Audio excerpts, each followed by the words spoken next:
Kulex Soliman ang malupit sa katotohanan sa bunyog pagkakaisa. Pinalutang po ng Secretary General ng Hugpong ng Pagbabago.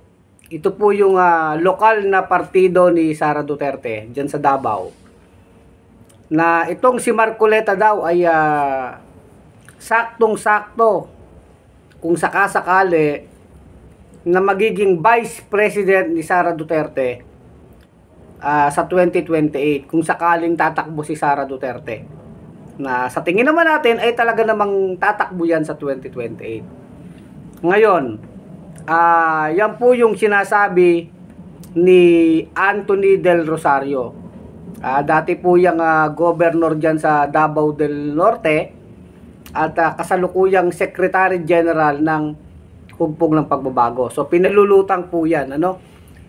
Yan namang mga ganyang balita, okay, mga palutang na mga impormasyon ay hindi naman po yan bago dahil naturalmente sino pa nga ba ang kukuning Vice President ni Sara Duterte sa pagtakbo niya sa 28? Siyempre yung pinaka-loyal, isa sa pinaka-loyal, pinaka-masunurin, pinaka-tagapagtanggol ng kanyang pamilya. At siyempre, sa mga ganyang kwalifikasyon, iilan lang po ang pwedeng mag-qualify dyan.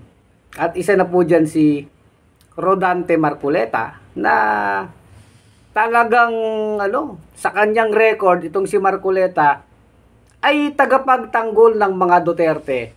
Mula po sa drug war ni Duterte, yung pagpapasara ng ABS-CBN, yung pag-aresto kay Duterte sa ICC, di ba?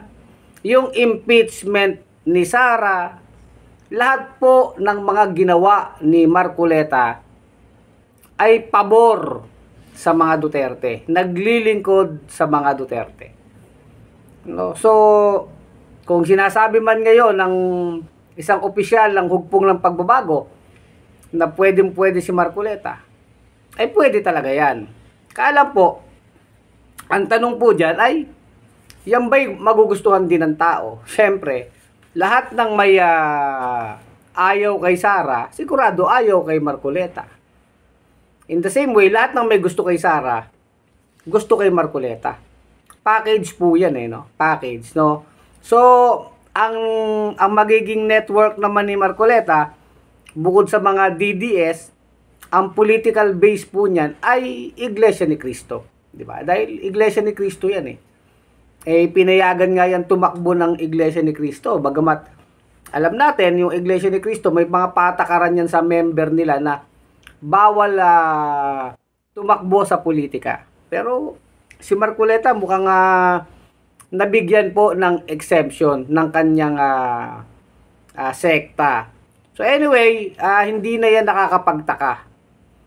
Sa dami po ng ginawang pabor ni Rodante Marcoleta sa mga Duterte ay talagang isa siya sa mga pwede na maging Vice President ni Sara Duterte.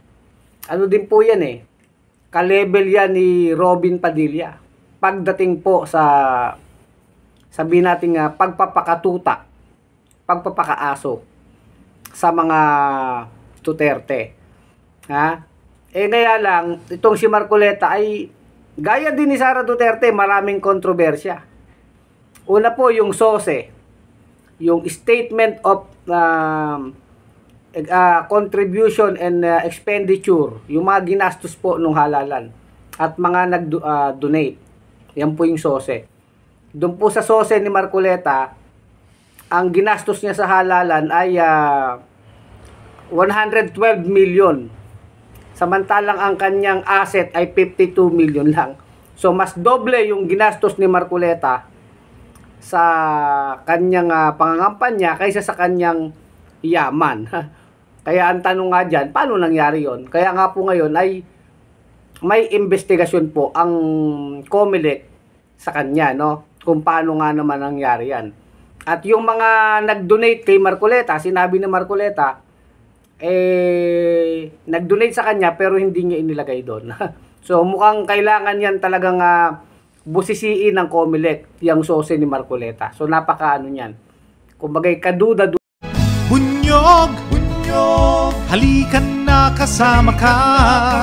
Bunyog, kapag buklod ay may pag-asa. Luzon, Visayas, Mindanao, isa ang pananaw. Sa bagong Pilipinas ang bunyog isisigaw. Bunyog.